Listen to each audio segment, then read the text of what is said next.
Watch out for Gwen. But it was absolutely horrifying. I mean, to see her in a seizure state, not being able to think or do anything, not knowing what that meant was absolutely horrifying in every way. Today, Gwenny's a different girl.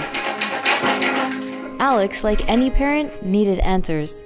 I felt I had two choices. One was to completely go mental breakdown. Two was to kind of delve into it and understand what was happening to her. She was diagnosed with epilepsy and was having around 40 to 50 seizures a day.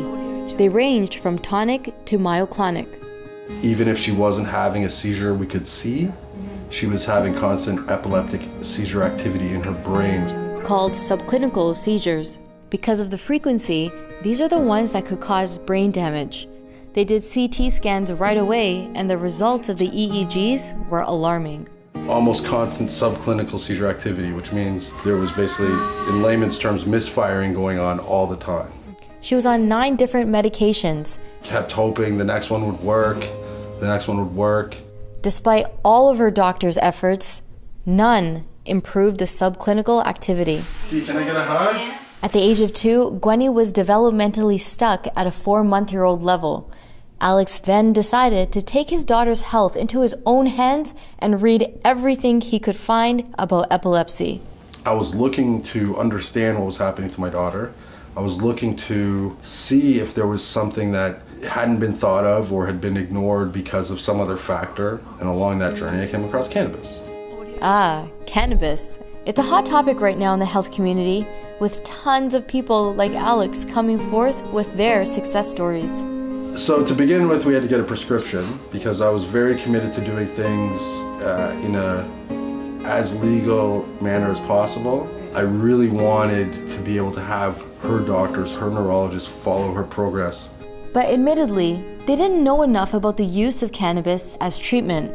If nothing else is working and this might work, it's like, let's try it. Only one of Gwenny's doctors agreed to write the prescription based off the trust and faith that he had in Alex and his thorough research. But there was one problem. At the time, you could only legally purchase cannabis in its dry form, meaning you had to smoke it. I mean, that's an archaic law. The fact that a child would be asked in any way to ingest a medicine in an inhalation smoked vaporized form, it's ridiculous. Not to mention, specifically trying to dose an inhalation would be pretty hard. It's a fat-soluble substance, so you can make it into an oil-based extract concentrate. For Alex, there was a lot of trial and error. It was difficult to navigate, and at first it was illegal to make it into the oil, to administer it and dose it and titrate it to her. Since then, the Supreme Court of Canada has ruled to change the marijuana medical access regulations to remove the word dried from its definition of marijuana, allowing to take it in different forms. So last January, she'd been on cannabis oil for 5 weeks, and we didn't see a seizure for 5 days, 2 weeks, 3 weeks, 4 weeks, 5 weeks, no seizures, and then we went for an EEG and it showed no epileptic activity. I was like, wow, like this is the first thing that actually helped her. A great moment for the Rapetskis. Gwenny was starting to show signs of improvement. She was happier, she was becoming ticklish. They went to go see her doctor and discuss her latest EEG. They couldn't believe it, that there was no epileptic activity on the EEG. So I gave the doctor a hug. She's made huge strides in just a year. Is he yummy? The fact that we're not scared that she's constantly having a seizure has been amazing for us, because whereas I would be, and my wife would be up all night watching the monitor or sleeping in her bed or having her in our bed, just waiting for that seizure, we don't have to do that anymore.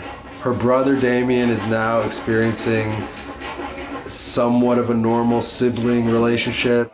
Alex knows this is in no way a cure for her, and she still has many challenges to face, but the bottom line is she's been seizure-free for over a year, and her quality of life has increased. She's having fun, and she's developing, and her quality of life has improved incredibly dramatically, which improves everyone in the family's quality of life.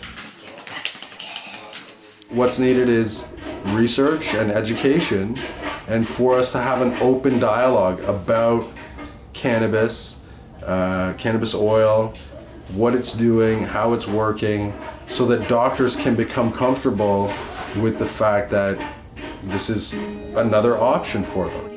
Cannabis oil has been reported to have helped many people with many different disease states.